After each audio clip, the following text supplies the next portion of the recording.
কোথায়, ঘড়িটা কোথায়, ওখানকার সামনের ঘড়িটা কোথায়?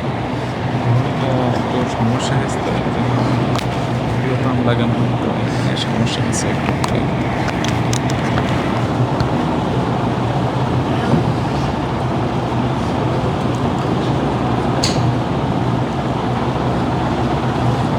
إن الحمد لله نحمده ونستعينه من يهده الله فلا مضل له ومن يضلل فلا هادي له وأشهد أن لا إله إلا الله وحده لا شريك له وأشهد أن محمدا عبده ورسوله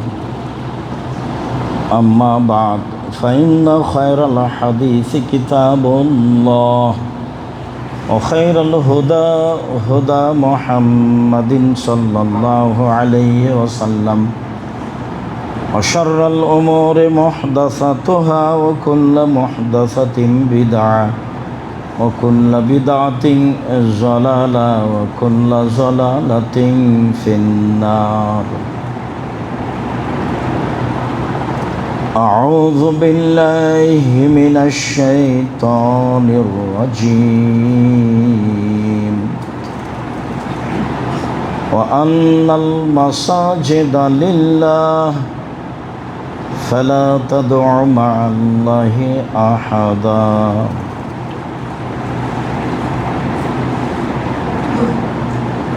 عن عائشة رضي الله تعالى عنها قالت لعن رسول الله صلى الله عليه وسلم اليهود والنصارى اتخذوا قبور أنبيائهم مساجدا. عن جندب رضي الله تعالى عنه قال سمعت رسول الله صلى الله عليه وسلم يقول إن من كان قبلكم ألا إن من كان قبلكم كان يتخذون قبور أنبيائهم وصالحهم مساجدا ألا فلا تتخذوا القبور مساجدا وإني أنهاكم عن ذلك رواه البخاري ومسلم. সম্মানিত দ্বীনি মুসলিম ভাই বোন, প্রশংসা আল্লাহর জন্য, শান্তি অবতীর্ণ হোক আল্লাহর রাসূলের উপর সাল্লাল্লাহু আলাইহি ওয়াসাল্লাম।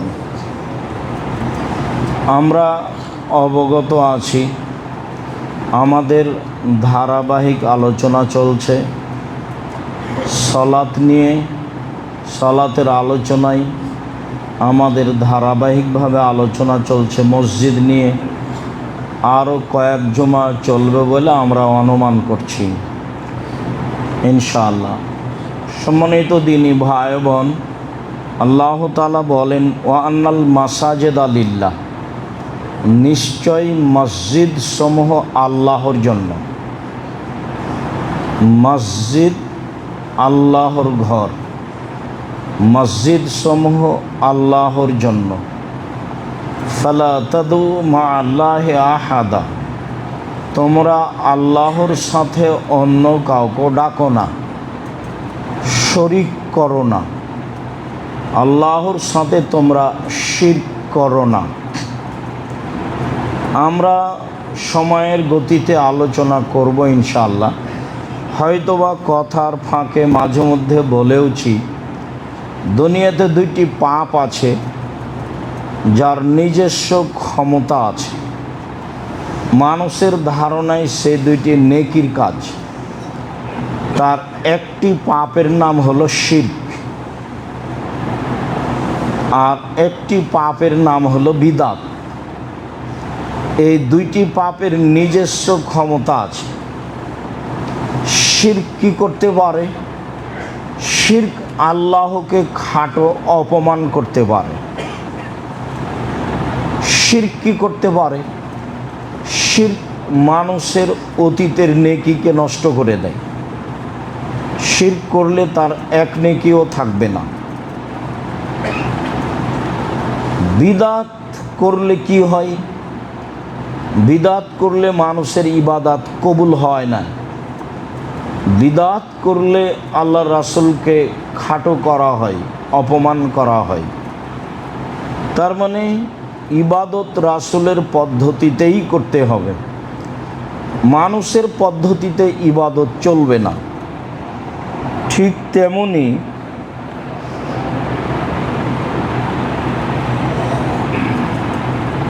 আল্লাহর সাথে যেন ইবাদতে কর্মে শিরক না হয়, সে ব্যাপারে সাবধান থাকতে হবে। পিতা মারা গেছে, তার নামে খাওয়ার ব্যবস্থা করতে হবে। যদি নির্ধারিত দিনে করি তাহলে সেটা শিরক হবে, আর যদি অনির্ধারিত দিনে করি তাহলে সেটা বিদআত হবে। কেন? মানুষ মারা গেলে তার নামে খাওয়ার ব্যবস্থা করে সে ব্যক্তির উপকার করা যাবে, এই কথা রাসূল সাল্লাল্লাহু আলাইহি ওয়াসাল্লাম বলেননি।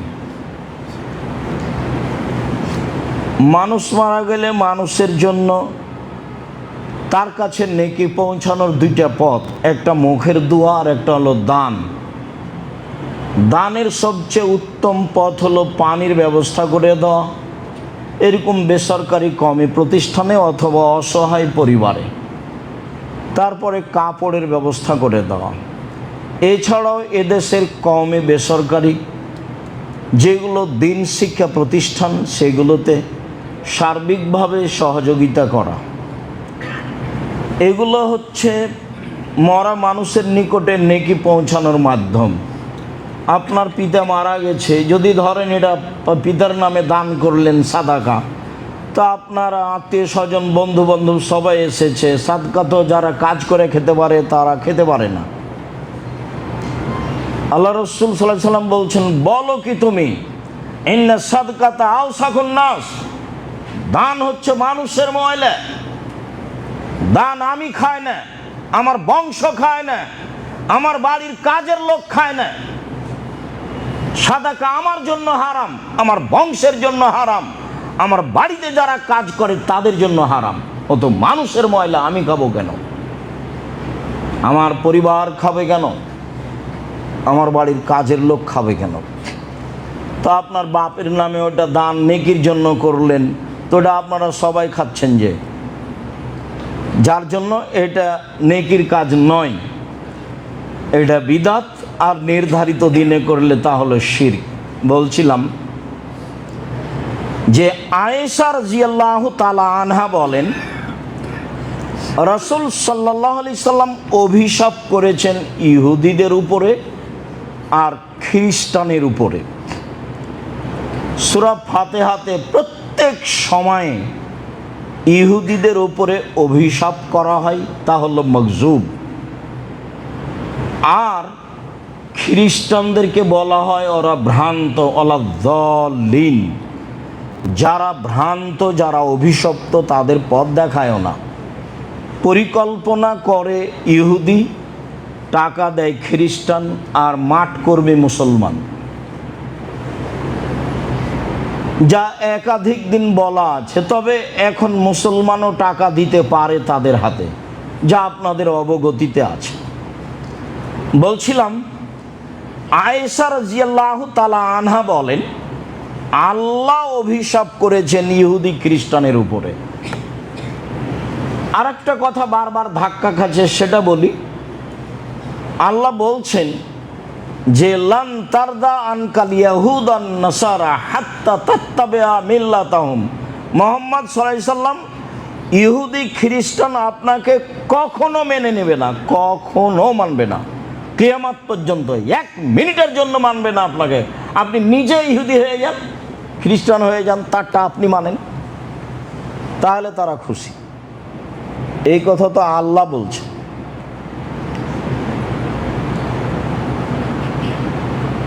কেন? ইত্তাখাজু কবুর আম্বিহিম মাসাজেদা, তারা নবীদের কবরকে মসজিদ তৈরি করেছে, ভালো মানুষের কবরকে মসজিদ করেছে। জুনদুব রাদিয়াল্লাহু তাআলা আনহু বলেন, আমি রাসূল সাল্লাল্লাহু আলাইহি সাল্লামকে বলতে শুনেছি, আল্লাহ রাসূল বলছিলেন যে আলা সাবধান, ওয়াইন্না মান কানা কাবলাকুম কানু ইয়াত্তাখিজুনা কুবুর আম্বিয়াহিম ওয়াস সালিহিম মাসাজিদা।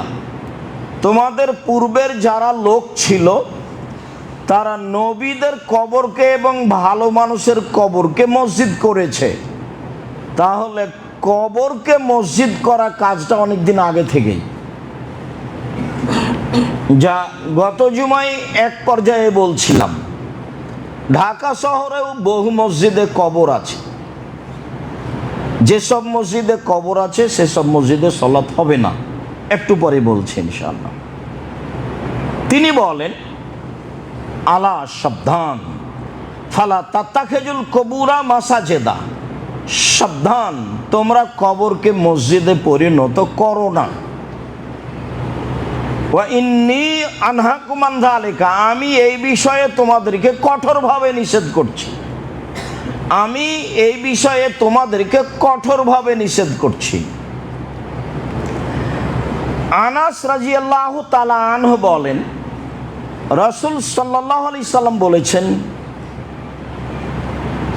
ইজআলু ফি বুয়ুতিকুম মিন সালাতিকুম আলা তাত্তাখিজুল কুবুরা, তোমরা তোমাদের বাড়িকে কবর করিও না, বাড়িতে কিছু সালাত আদায় করো। যেসব জায়গায় সালাত আদায় করা যায় না সেটা হলো কবর। তো তোমরা বাড়িতে একটু নফল সালাত আদায় করো না কেন? বাড়ি কি তোমাদের কবর? তাহাজ্জুদ পড়ো না কেন? জোহরের সুন্নাত পড়ে মসজিদে যাবা, মাগরিবের সালাত আদায় করে বাড়িতে এসে সুন্নাত পড়বা, আর না হয় তাহাজ্জুদ পড়বা বাড়িতে। বাড়িটাকে কবর করো না, বাড়িতে কিছু সালাত আদায় করো। আতা ইবনে ইয়াসার রাদিয়াল্লাহু তাআলা আনহু বলেন,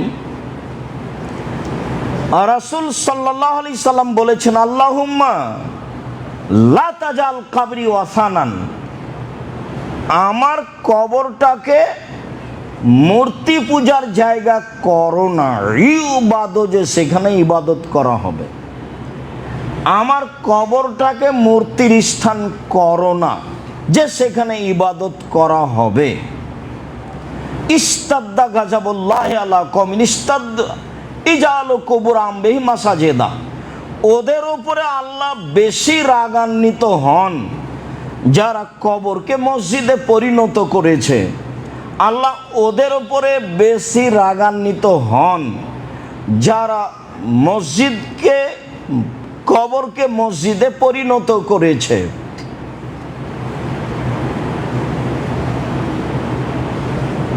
জাবের রাদিয়াল্লাহু তাআলা আনহু বলেন, রাসূল সাল্লাল্লাহু আলাইহি ওয়াসাল্লাম নিষেধ করেছেন, না আইয়ুজাসসাসাল কবর ওয়া ইউবনা আলাইহি ওয়া ইউকাদা আলাইহি, কঠোরভাবে নিষেধ করেছেন কবরকে যেন পাকা করা হয় না, কবরকে যেন গম্বুজে পরিণত করা হয় না, কবরের উপরে যেন বসা হয় না। কবরকে পাকা করা নিষেধ। কবরকে ঘর তৈরি করে ঘরের মতো করে বানানো নিষেধ। কবরের উপরে বসা নিষেধ। জাবের রাদিয়াল্লাহু তাআলা আনহু বলেন, রাসূল সাল্লাল্লাহু আলাইহি সাল্লাম নিষেধ করেছেন, আইয়ুজাসসাসাল কুবুর ওয়া ইউক্তাবা আলাইহা ওয়া তুতা, কবরকে যেন পাকা করা না হয়, কবরের উপরে যেন কিছু লেখা না হয়। দেখেন আপনাদের চোখে তো দিনরাত দেখছেন কবরস্থানে কত সুন্দর করে লিখে রেখেছে, সাবে কোমো কোমো খাজি, কত কি। খুব কষ্ট হয় এসবগুলো দেখলে। কে কাকে বলবে? ধর্ম মানুষের হাতের ব্যাপার। যারা কিছু বলতে পারবে, যাদের সুযোগ সুবিধা আছে, তারা কেন বলে না তা আমার জানা নাই। যাদের সামনে বিভিন্ন পর্যায়ের মানুষ যারা বিরত থাকবে, বিরত রাখতেও পারবে, তাদের সামনে কেন বলে না? তাই মাঝে মধ্যে বলি, যদি আমাদের দিয়ে চলে তাহলে আল্লাহ তুমি আমাদেরকে জাতির সামনে গ্রহণীয় করো, আর যদি আমাদের দিয়ে না চলে, যারা জাতির সামনে চলবে, যাদের কথা জাতি গ্রহণ করবে, তাদেরকে নিয়ে আসো, নিয়ে এসে বলো তুমি তো পারো, সব কিছু পারো, তো তুমি করো। কেন মানুষের কবর পাকা করা হবে? কেন মানুষের কবরে তার নাম ঠিকানা লেখা হবে? কেন সেখানে পাশে বসার জায়গা করা হবে? কবরের উপরে হাঁটা নিষেধ, কবরের উপরে বসা নিষেধ, কবরে কিছু লেখা নিষেধ, কবরকে পাকা করা নিষেধ, কবরকে ঘরে গম্বুজে পরিণত করা নিষেধ, সব একটানা নিষেধ, সব নিষিদ্ধ। আর থাকলো পাকা কবর। তো আবুল হাইয়াজ আল আসাদি রাদিয়াল্লাহু তাআলা আনহু বলেন, একদা আমাকে আলী রাদিয়াল্লাহু তাআলা আনহু বললেন, আলা বাসোকা আলা মা বাসানি আলাইহি রাসূলুল্লাহ সাল্লাল্লাহু আলাইহি সাল্লাম। আচ্ছা আবুল হাইয়াজ আল আসাদি, আমি কি তোমাকে ওই কাজে পাঠাবো না যে কাজে আমাকে আল্লাহর নবী পাঠিয়েছিলেন? আলী বলছেন, আল্লাহর নবী আমাকে পাঠিয়ে বলেছিলেন, আলী, আল্লাহ তাদা তিম সালাম ইল্লা তামাস্তাহু, তুমি ছাড়বে না কোনো মূর্তি ভাস্কর্য, তাকে ভেঙে টুকরা টুকরা খান খান করে দাও। ওয়ালা কাবরান মুশরিফান ইল্লা সাওয়াইতাহু, তুমি ছাড়বে না কোনো উঁচু কবর, সবকে ভেঙে সমান করে দাও। আজ উঁচু কবর আছে সেই জন্য কালো থাকবে এই কথা নয়। আপনার চোখের সামনে মানুষের বানানো মূর্তি যদি মানুষ ভেঙে দেয়, দিনের স্বার্থেও নয় এমনিতেই, তাহলে আপনার বাপের কবর একদিন মানুষ ভাঙবে। কেউ যদি না ভাঙতে পারে, ঈসা আলাইহিস সালাম ভেঙে দিবেন, এবং অপমান অবস্থায় ভাঙবে। আমি ভাষা নকল করে আপনাকে কষ্ট দিতে চাইনি, তবে আপনার বাপের কবর মানুষ অপমান অবস্থায় ভেঙে দিবে, এ কথাই ঠিক, ভাঙবেই। মুসলিম শরীফের হাদিস, মানুষ একদিন এই হাদিস আমল করবে, আজ হোক আর কাল হোক। কেন? এটা নবীদের নীতি। আব্দুল্লাহ ইবনে মাসউদ রাদিয়াল্লাহু তাআলা আনহু বলেন, দাখালা রাসূলুল্লাহ সাল্লাল্লাহু আলাইহি সাল্লাম আল বাইতা ওয়া হাওলাল কাবাতে সিত্তুনা সালাসু মিআতে নসব। আল্লাহর নবী যখন কাবা ঘরে ঢুকলেন, তখন কাবা ঘরের ভিতরে 360টি মূর্তি ছিল। মূর্তিগুলো তার পিতার ছিল। মূর্তি তার পিতার মানে ইব্রাহিম আলাইহিস সালামের ছিল। মূর্তিগুলো তার পিতা মানে ইব্রাহিম আলাইহিস সালামের ছিল। ইসমাইল আলাইহিস সালামের মূর্তি ছিল।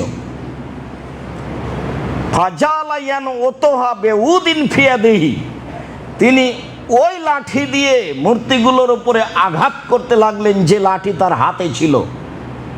লাঠি দিয়ে মূর্তিগুলো ভাঙছিলেন আর মুখে বলছিলেন, জাল হক এসেছে সত্য, অজাহাকাল বাতিল চলে গেছে মিথ্যে, ইন্নাল বাতিলা নিশ্চয় মিথ্যে, কানা যাহুকা চিরদিন মিথ্যে। এসেছে সত্য, চলে গেছে মিথ্যা, নিশ্চয় মিথ্যা, চিরদিন মিথ্যা। সেই দিন এই কথা বলে কাবা ঘরের ভিতরের মূর্তিগুলিকে সবকে ভেঙে চৌচির খান খান করে দিলেন। মূর্তিগুলো ছিল পৃথিবীর শ্রেষ্ঠ মানুষের, যিনি তার পিতা, যিনি ইব্রাহিম আলাইহিস সালাম। যখন যাচ্ছিলেন,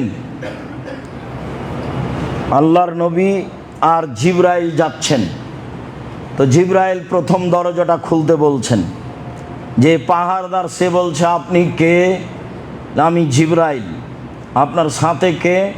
আমার সাথে মোহাম্মদ। আপনাকে পাঠানো হয়েছিল? জি। পাহারাদার খুব শক্ত মানুষ হতে হবে। যাকে আপনি পাহারাদার করেছেন সে আপনাকে না চিনলে দরজা খুলতে পাবে না। তার নাম পাহারাদার। পৃথিবীর কোনো মানুষের জন্য না চিনে সে পাহারা দরজা খুলতে পাবে না। ও তো সাধারণ ফেরেশতা। জিবরাইল বলছেন দরজা খুলেন, দেখেন উনি বলছেন আপনি কে? আমি জিবরাইল। উনি তো সবচেয়ে দামি মানুষ, দামি ফেরেশতা। তার উপর দিয়ে ফেরেশতা জগতে কেউ দামি নেই। আপনার সাথে কে? মোহাম্মদ সাল্লাল্লাহু আলাইহি সাল্লাম। এবার মানুষ জগতে সবচেয়ে দামি। তাহলে সবচেয়ে দামি যারা পৃথিবীতে ফেরেশতা ও মানুষ তারা আছে। কই তাড়াহুড়ো করে খুলছেন না, বলছেন আপনাকে কি পাঠানো হয়েছিল? এত কথা তো মনে হয়েছে বলার প্রয়োজন আছে, আপনাকে কি পাঠানো হয়েছিল? বলে জি। উনি নিশ্চিত হচ্ছেন ঘটনা কি, একজন স্বাভাবিক ফেরেশতা। বলে হ্যাঁ। তখন দরজা খুললেন, উঠে দেখলেন আদম। বলে ইনি আমার আব্বা। ইনি আপনার আব্বা, আপনি কি সালাম দেন? আল্লাহ নবী একটু আগিয়ে গেলেন, গিয়ে বলছেন আব্বা আপনাকে সালাম। তখন আদম আলাইহিস সালাম সপ্তম আকাশে গিয়ে জিবরাইল আলাইহিস সালাম বলেন ইনি আপনার পিতা ইব্রাহিম, আপনি তাকে সালাম দেন। আমাদের নবী একটু আগিয়ে গেলেন, গিয়ে বলছেন আব্বা আপনাকে সালাম। তখন ইব্রাহিম আলাইহিস সালাম বলছেন ওয়া আলাইকা সালাম ইবনি সালেহ নবী সালেহ, তোমার উপর সালাম হে আমার সৎ ছেলে, সৎ নবী। যেই ভাষা নকল করেছেন আদম আলাইহিস সালাম, সেই ভাষা নকল করছেন ইব্রাহিম আলাইহিস সালাম।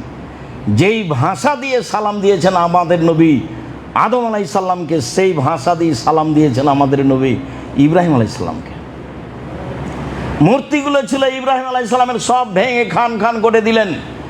ইব্রাহিমের বৈশিষ্ট্য ছিল মূর্তি ভেঙে দেওয়া। এই ইতিহাস আপনাদের জানা আছে। সম্মানিত দিনী ভাই বোন, কবর উঁচু হবে না এ কথাই ঠিক, কবর পাকা করা হবে না এ কথাই ঠিক, একদিন মানুষে কবর ভেঙে দিবে এ কথাও ঠিক। কবরের ব্যাপারে রাসূল সাল্লাল্লাহু আলাইহি সাল্লাম বলেন লা তাজলিসু আলাল কবুরে, তোমরা কবরের উপরে বসো না। আলা তুসাল্লি ইলাইহা, কবরের দিকে মুখ করে সালাত আদায় করো না। অন্য এক বর্ণনায় এসেছে লা তুসাল্লু আলাইহা, কবরের উপরে সালাত আদায় করো না। আলা তুসাল্লু ইলাইহা, কবরের দিকে মুখ করে সালাত আদায় করো না। অন্য এক বর্ণনায় এসেছে আলা তুসাল্লু বাইনাহা, কবরের মাঝে সালাত আদায় করো না। মসজিদের ডানে বামে সামনে পিছনে যে কোনো জায়গায় কবর থাকলে সেই মসজিদে সালাত হবে না, এটাই চূড়ান্ত হাদিস সহিহ। সবটাই যদি সন্দেহের উপরে রাখেন তাহলে হক হবে কোনটা? মাঝে মধ্যে বাহিরে গেলে মানুষ বলে অত শক্ত করে বলেন কেন, একটু নরম করে বললেও তো হয়। যদি আমি এটা বুঝতে পারি না যে নরম করে বললে কিভাবে হবে, তার মানে কি তাহলে এই কথা বলতে হবে যে মসজিদে কবর আছে সেখানে সালাত হবে? অসম্ভব, হতে পারে না। তিনি বলেছেন কবরের উপরে সালাত আদায় করো না। তিনি বলেছেন কবরের দিকে মুখ করে সালাত আদায় করো না। তিনি বলেছেন কবরের মাঝে সালাত আদায় করো না। তিনি বলেছেন ঘরকে কবর তৈরি করো না, ঘরে সালাত আদায় করো। কবরে এমন একটা জায়গা যেখানে সালাত আদায় করা হয় না। সম্মানিত দিনী ভাই বোন, মসজিদের বিষয়টি ছিল তাই বলছিলাম। আয়েশা রাদিয়াল্লাহু তাআলা আনহা বলেন আমার রাসূলুল্লাহ সাল্লাল্লাহু আলাইহি ওয়াসাল্লাম বেনাইল মসজিদ ফিদ্দুরে ওয়া ইউনাজ্জাফা ইউতাইয়াবা, আল্লাহর নবী বলেছেন তোমরা পাড়ায় পাড়ায় অক্তিয়া মসজিদ তৈরি করো। আপনাদের গ্রামে প্রয়োজনে 10টা মসজিদ তৈরি করবেন, এ কথাই ঠিক। অক্তিয়া মসজিদ।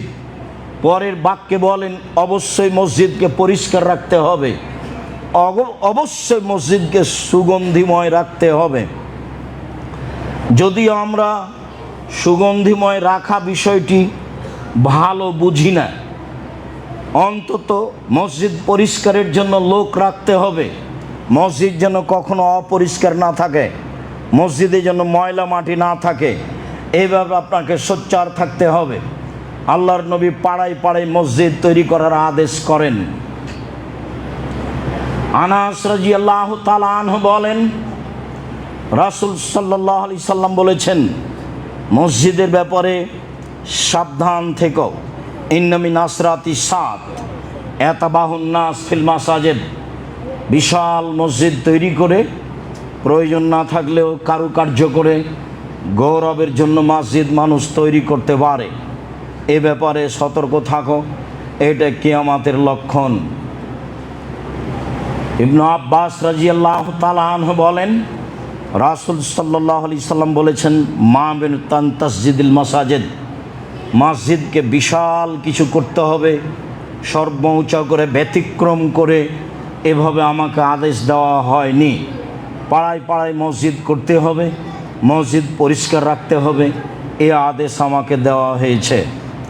সম্মানিত দিনী ভাই বোন, মসজিদের বিষয়টিও সতর্কতার সাথে কবরস্থানের পাশে হয় না যেন, কবরের উপরে হয় না যেন, কবর পাশে থাকে না যেন, তাকে কারুকার্য দিয়ে পরিণত করা হয় না যেন। তা হবে অবশ্যই স্বাভাবিক, তা হবে অবশ্যই সুন্দর, তা হবে অবশ্যই পরিষ্কার। এ কথাই রাসূল সাল্লাল্লাহু আলাইহি সাল্লাম বলেন। তালক ইবনে আলী রাদিয়াল্লাহু তাআলা আনহু বলেন, খারাজনা অফদান ইলা রাসূলিল্লাহ সাল্লাল্লাহু আলাইহি সাল্লাম, একদা আমরা বাড়ি থেকে বের হলাম আল্লাহ রাসূলের নিকটে যাব এই জন্য। ফাবায়ানাহু, আমরা কয়েকজন মিলে গিয়ে তার সাথে বায়াত করলাম। ওয়া সাল্লাইনা মাআহু, তার সাথে আমরা সালাত আদায় করলাম। ওয়া আখবারনাহু বেবায়াতিন বেআরদিনা লানা, আমাদের গ্রামে একটা গির্জাঘর ছিল, সে কথা আমরা আল্লাহর নবীকে বললাম। তাতে আমরা বললাম, ফাস্তাউহাবনাহু বেফাজলে মাইন মিন তহুরিন, আপনি অজু করে একটু পানি দেন, সেই পানিটুকু আমরা আমাদের ওই গির্জাঘরে ছিটিয়ে দিয়ে ওকে পবিত্র করে সেখানেই সালাত আদায় করব। ফাদা বেমাইন, আল্লাহর নবী পানি নিয়ে ডাকলেন। অতাওয়াদ্দা, অজু করলেন। অতামাজমাজা কুল্লি করলেন। ওয়া সাব্বাহু ফেদাওয়াতিন লানা, আমাদের সাথে একটা পাত্র ছিল, সেই পাত্রে অজুর বাকি পানিটুকু ঢেলে দিলেন। আমারানা, ঢেলে দিয়ে তিনি আমাদের আদেশ করলেন যে উখরজু, তোমরা চলে যাও। এই যে আতাইতুম বিআরদিকুম আও আরদাকুম, যখন তোমরা তোমাদের জমিনে চলে যাবা, ফাকসেরু বিআতাকুম, তো তোমাদের গির্জাঘরের পূর্ব দিকে যে উঁচু জায়গাটা আছে ইমাম দাঁড়ানোর, সেই জায়গাটা ভেঙে দাও। সেই জায়গাটা ভেঙে দিয়ে ওয়া আউজাহু আও তানাজ্জাহু বেহাজাল মাই, এই পানিটা সেখানে ছিটিয়ে দাও। ওয়াজালুহা মসজিদান, সেটাকে মসজিদ হিসাবে ঘোষণা দিয়ে দাও। আমরা বললাম, আল্লাহর নবী, ইন্নাল বালাদা বাইদুন, আমাদের গ্রাম এখান থেকে অনেক দূর। ওয়াল হাররা শাদীদুন, প্রখর রৌদ্র। ওয়াল মা ইনসাফ, পানি শুকিয়ে শেষ হয়ে যাবে, কি করা যায়? আল্লাহ রাসূল বললেন, মুদ্দু হবে মাইন, বাড়িতে গিয়ে ওতে পানি দিয়ে ওটা বেশি করে দিও। ফাইনাহা লা ইয়াজিদুহু ইল্লা তিবান, পানি বেশি করলে এতে তার মর্যাদা, এতে তার পবিত্রতাই বেড়ে যাবে। তাহলে পড়ে নেওয়া পানির সাথে পানি মিক্স করা যায়, তাহলে জমজমের পানির সাথে পানি মিক্স করে পান করা যায়, তাতে তার মান কমে যাবে এ কথা নয়, বরং তাতে তার মান বেড়ে যাবে এ কথাই ঠিক। অত্র হাদিসে বোঝা যায় খ্রিস্টানদের গির্জাঘর মসজিদে পরিণত হতে পারে, মসজিদ করা যায়। গির্জাঘরের পূর্ব দিকে একটা উঁচু জায়গা থাকে মেহরাবের মতো, সেটা ভেঙে দিয়ে সমান করে দিতে হবে, তাতে পানি ছিটিয়ে দিতে হবে, তাহলেই সেটা মসজিদ বলে ঘোষণা দেওয়া যাবে। লন্ডনে বহু মুসলমান ওদের গির্জাঘর কিনে নিয়ে তাকে মসজিদ ঘোষণা দিয়ে সালাত আদায় করছে।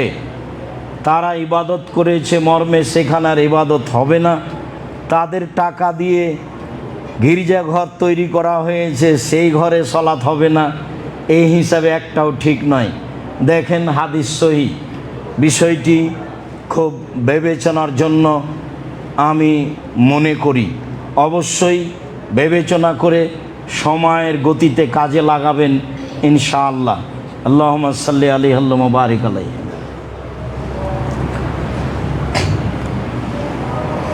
আলহামদুলিল্লাহ ওয়াহদা ওয়াসসালাতু ওয়াসসালামু আলা মান লা নাবিয়্যা বা'দা।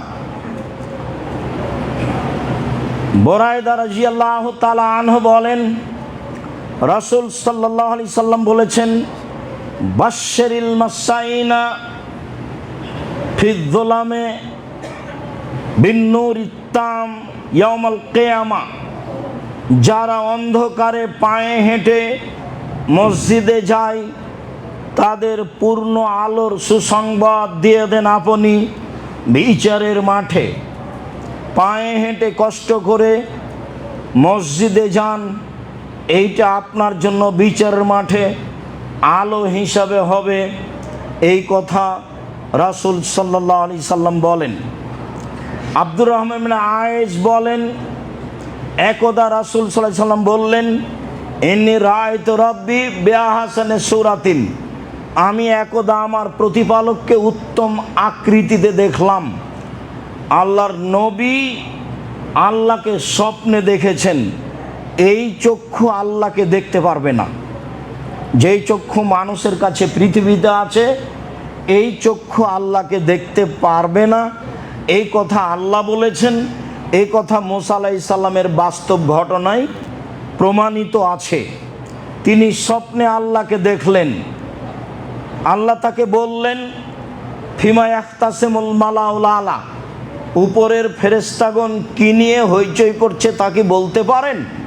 আমি বললাম, আনতা আলাম, আপনি ভালো জানেন। মুখামুখি কথা চলছে, আপনি ভালো জানেন। তখন তিনি বলছেন, ফাওয়াদা কাফাহু বাইনা কাতিফাইয়া। এইটুকু বলতেই আল্লাহ তার নিজের হাতের এই কবজি আমার এই পিঠের কাঁধের উপরে রাখলেন। ফাওয়াজাত বারদাহা আলা সাদিয়াইয়া। এখানে হাত রাখতেই আমি বুকে ঠান্ডা অনুভব করলাম। হাত তিনি রাখলেন পিছনে আর ঠান্ডা অনুভব করলাম বুকে। ফালিম তো মাফিস সামায় ওয়াল আরজে। তাতে আমি জেনে নিলাম কি আছে আকাশে, কি আছে জমিনে।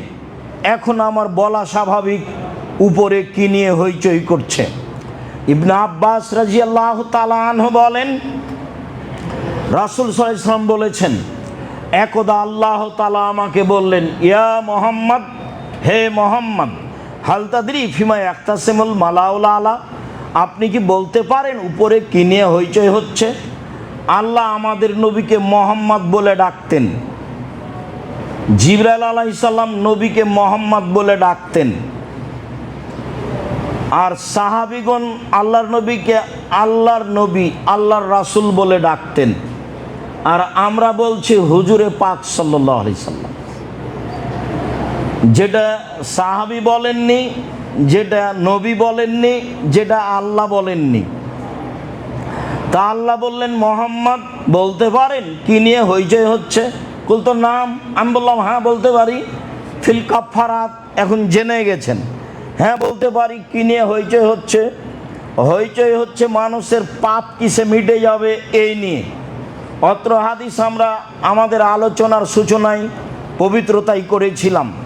আল কাফারাত, আর মিটে যাবে পাপ কিসে? এক, আল মাকসু ফিল মসজিদ বাদাস সালাওয়াত। সালাতের পরে মসজিদে বসে তাসবিহ তাহলিল জিকির আজকার করলে পাপ মিটে যায়। মসজিদে বসে তাসবিহ তাহলিল জিকির আজকার করলে পাপ মিটে যায়। দুয়ার জিকিরের মধ্যে একটু পার্থক্য আছে। দুয়া মানে আপনার প্রয়োজনে চাচ্ছেন, তখন আল্লাহ দিবেন দিবেন না তার ব্যাপার। আর জিকির মানে আপনি প্রয়োজন নয়, ওকে সন্তুষ্ট করার জন্য বলছেন। সুবহানাল্লাহ, আলহামদুলিল্লাহ, আল্লাহু আকবার, লা ইলাহা ইল্লাল্লাহ, সুবহানাল্লাহি ওয়া বিহামদিহি সুবহানাল্লাহি ওয়া আলহামদুলিল্লাহি ওয়া লা ইলাহা ইল্লাল্লাহু আল্লাহু আকবার লা ইলাহা ইল্লাল্লাহু ওয়াহদাহু লা শারীকা লাহু লাহুল মুলকু ওয়া লাহুল হামদু ওয়া হুয়া আলা কুল্লি শাইইন কাদির। এখানে চাওয়া কিছু নেই। এর নাম হলো জিকির।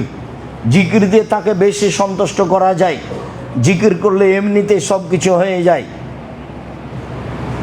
যার কারণে ফাতেমা গেছিলেন কাজের লোকের জন্য, গিয়ে দেখলেন আয়েশা বাসায় আছে, আল্লাহর নবী নেই।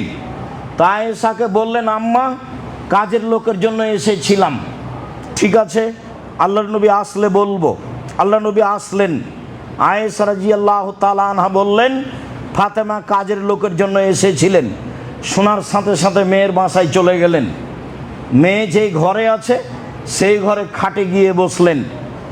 জামাই এবং মেয়ে এক খাটে আছেন। আমাদের দেশে এরকম গতিতে শ্বশুর সাধারণত বাপ সাধারণত যাবে না। আল্লাহ রাসূল বসলে আমাদের পা তার গায়ের সাথে লাগলো, আমরা সেটা আঁচ করলাম। আমরা উঠে বসতে যাচ্ছিলাম, তিনি বললেন, তোমরা শুয়ে থাকো। ফাতেমা, তোমার জন্য একটা কাজ, তুমি সুবহানাল্লাহ আলহামদুলিল্লাহ আল্লাহু আকবার বলো ঘুমানোর সময়। অবাক কথা, কাজের জন্য উনি কাজের লোকের জন্য গেছেন, আর কাজের লোক এটা তাসবিহ কি কাজের লোক? তাসবিহ কাজের লোক নয়। তোমাকে আমি তাসবিহ করতে দিচ্ছি, এটা করো, কাজের লোক হবে ইনশাআল্লাহ। তো জিকির থাকে তাহলে আপনার ইহকালে সুবিধা, পরকালেও সুবিধা। তো যারা মসজিদে বসে জিকির আজকার করে তাদের পাপ মিটে যাবে। পায়ে হেঁটে যারা মসজিদে যায় তাদের পাপ মিটে যাবে। ঠান্ডার সময় ভালো করে অজু করে যে তাদের পাপ মিটে যাবে। এইটুকু বলার পরে তিনি বলছেন, ফামান ফালা যালিকা হাসাবে খায়রিন ওয়া মাতাবে খায়রিন। এমন তিনটা কেউ যদি কাজ করে তাহলে তার মরে যাওয়া ভালো, বেঁচে থাকা ভালো। তাহলে তার মরে যাওয়া ভালো, বেঁচে থাকা ভালো, দুটাই তার সমান। ওয়া কানা মিন খাতিতে কামিন ওয়ালাদাতু উম্মুহু।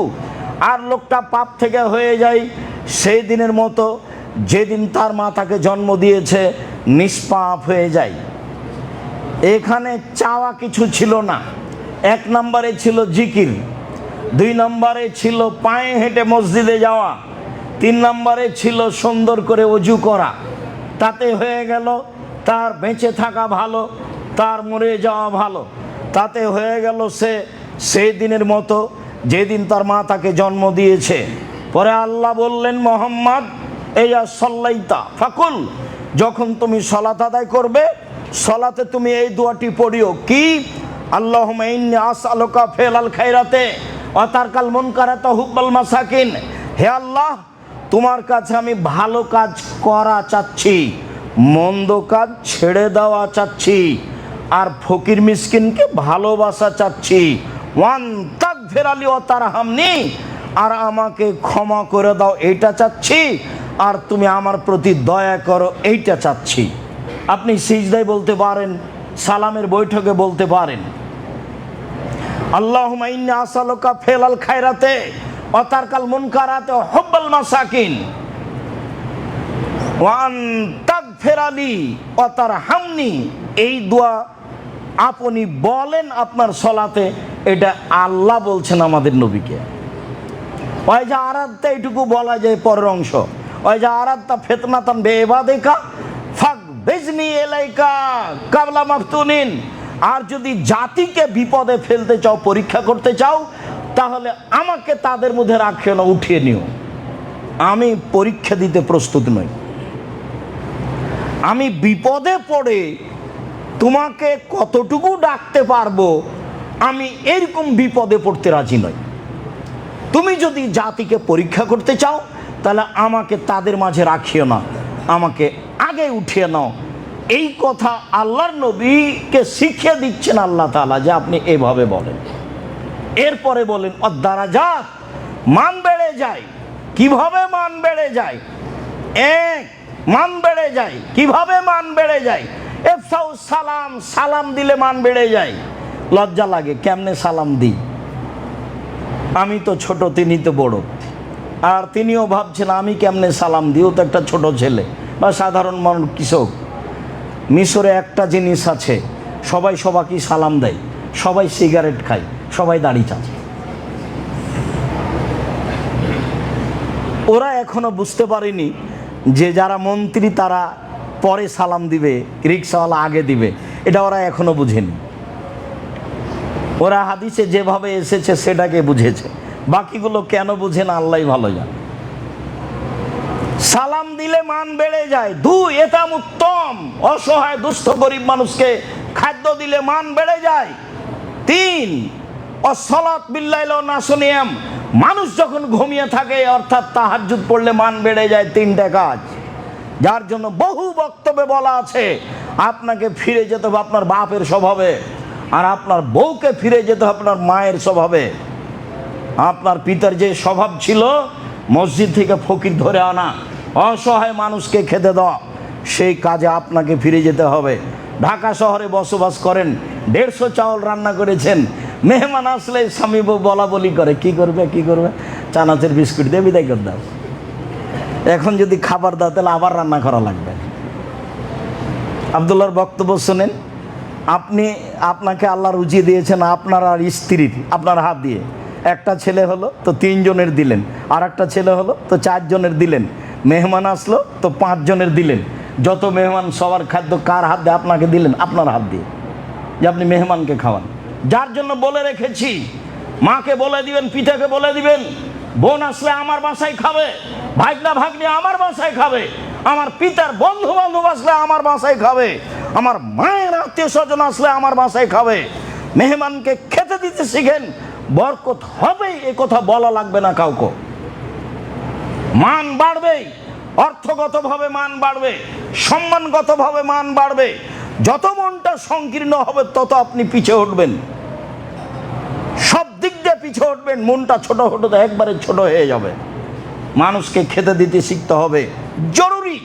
বহুদিন বলা আছে, যে ঘরে আপনার স্ত্রী থাকে সে ঘরে ফ্রিজ আছে, গ্যাসের চুলা আছে, তরকারি আছে ফ্রিজে, বের করে একটু গরম করলেই হয়, মেহমানকে খেতে দেওয়া যায়। আপনি রাত 10টায় মেহমান নিয়ে গেছেন, আপনার স্ত্রীকে বলছেন খালেদা উঠো একটু তরকারি গরম করো, মেহমানকে খেতে দিতে হবে। বউ নাক সিটকে নিতে বলছে, হ্যাঁ তুমি রাতে মেহমান নিয়ে আসো, হিসাব পাও না, কে এগুলো করবে? বলা আছে, এই কণ্ঠ আপনার মা শুনেছে, বয়স তার 80 বছর, তাড়াহুড়া করে বিছান থেকে উঠে এসে আপনার বেটা থাক বৌমাকে উঠায় না, আমি গরম করে দিচ্ছি। উনি যখন মেহমানকে খাওয়াতেন তখন ঢেঁকিতে চাউল, ধান ভেঙে চাউল রেডি করতেন, চাঁপাই নবাবগঞ্জে ঝাঁটা আটা তৈরি করে মানুষের খাওয়ার ব্যবস্থা করতেন। আপনারা ছিলেন 12 ভাই বোন, 2 জন ছিল কিষান কামলা, 14 জন। আপনার বাপ রাতে 2 জন মেহমান ধরে নিয়ে এসছে ফকির, এবার হলো 16 জন মানুষের খাওয়া রেডি করে আপনার মা, এইভাবে তার জন্য সহজ হয়। তারপরে আপনারা 12 ভাই বোন, একটার পর একটা আছে, কান্নাকাটির মাঝে, হইজয়ের মাঝে, তাকে দুধ দেওয়ার মাঝে, তারপরেও কোনো সমস্যা হয়নি। আর আপনার কিছুই নাই, তবুও খালি সমস্যা, একান ছেলে, কানার কচড়া, তাও নিয়ে এই সেই কত কিছু হিসাব হয় না। ফিরে যেতে হবে বাপের স্বভাবে, ফিরে যেতে হবে মায়ের স্বভাবে। 3টি কারণে মান বেড়ে যাবে। রাসূল সাল্লাল্লাহু আলাইহি ওয়াসাল্লাম বলেন, আজকের আলোচনার শেষ হাদিস, রাসূল সাল্লাল্লাহু আলাইহি ওয়াসাল্লাম বলেন, পৃথিবীর মানুষ শুনে রেখো, সালাসাতুন কুল্লুহুম আলা জামিনিল্লাহি আলাল্লাহি জামিন। 3 শ্রেণীর মানুষের জিম্মেদার আল্লাহ। 3 শ্রেণীর মানুষের জিম্মেদার আল্লাহ। 1, মান খারাজা গাজিয়ান ফি সাবিলিল্লাহ, যে যুদ্ধের জন্য বের হয়েছে তার জিম্মেদার আল্লাহ। এত ফাহু ফাইদ খেলাহুল জান্নাহ, যদি তার মরণ দিয়ে দেয় আল্লাহ তাকে জান্নাতে দেবে, এ ব্যাপারে তিনি জিম্মেদার। ওয়াইন রাদ্দাহু, আর তাকে যদি আল্লাহ ফেরত দেয়, যুদ্ধ করে বাড়ি ফিরে আসে, তাহলে ফিরে আসবে বেআজলি নগানেমেতেন, টাকা পয়সা নিয়ে, যার আপনার জয়ী হয়ে নেকি নিয়ে অনেক নিয়ে ফিরে আসবে। 1, ও রাজুলুন রাহেল আল মসজিদ, যে ব্যক্তি বাড়ি থেকে মসজিদে যায় সালাত আদায়ের জন্য, এর জিম্মেদার আল্লাহ। যদি যাওয়া আসেতে মারা যায়, আল্লাহ তাকে মাফ করে দিয়ে জান্নাতে দিয়ে দিবেন। আর যদি বাড়ি ফিরে আসে তাহলে প্রচুর পরিমাণে নেকি এবং একটা অর্থ সম্পদ নিয়ে ফিরে আসবে, আমি বুঝতে পারি আর না পারি।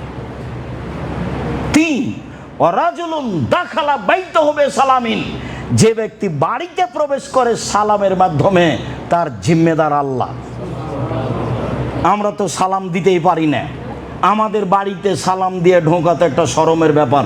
রাজশাহী চাঁপাইনবাবগঞ্জের মানুষ যদি কেউ সালাম দিয়ে বাড়িতে ঢোকে তাহলে এটা অবাক ব্যাপার হবে, কেমন হলো ঢোকে, বাড়িতে কেউ আছো, আব্দুর রাজ্জাকের মা বাড়িতে আছো, এইভাবে ঢোকে।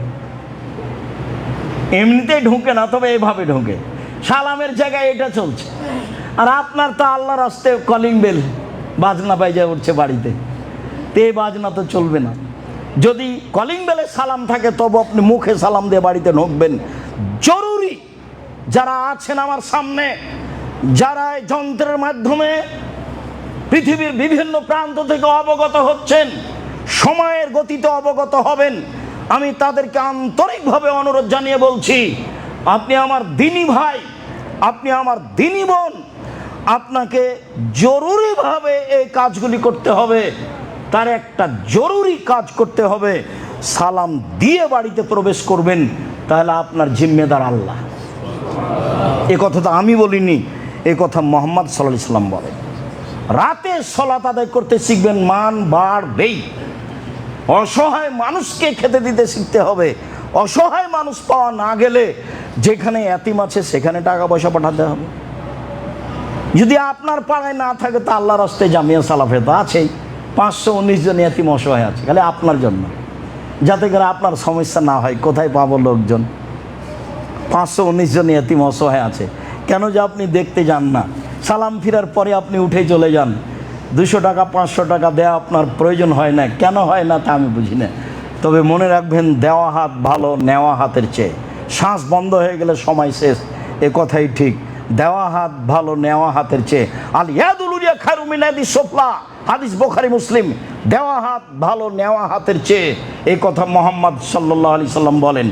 আল্লাহ তুমি আমাদেরকে এইসব আমলের মাধ্যমে আমাদের ইহকাল পরকাল কল্যাণ করো, আমাদের আহাল পরিবারকে হেফাজতে রাখো, আমাদের অর্থ সম্পদে বরকত দান করো। যারা পৃথিবীতে মুসলমানের উপরে জুলুম অত্যাচার করছে তাদের ধ্বংস করো, তুমি তোমার ক্ষমতা দিয়ে করো।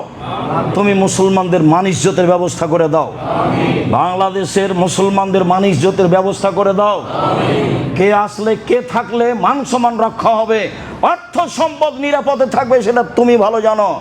তোমার দরবারে এই জুমার খুতবার শেষে বাংলাদেশের মুসলমানের নিরাপত্তার দাবি এবং সারা পৃথিবীর মুসলমানের নিরাপত্তার দাবি এবং তাদের বৈধ রুজির দাবি রেখে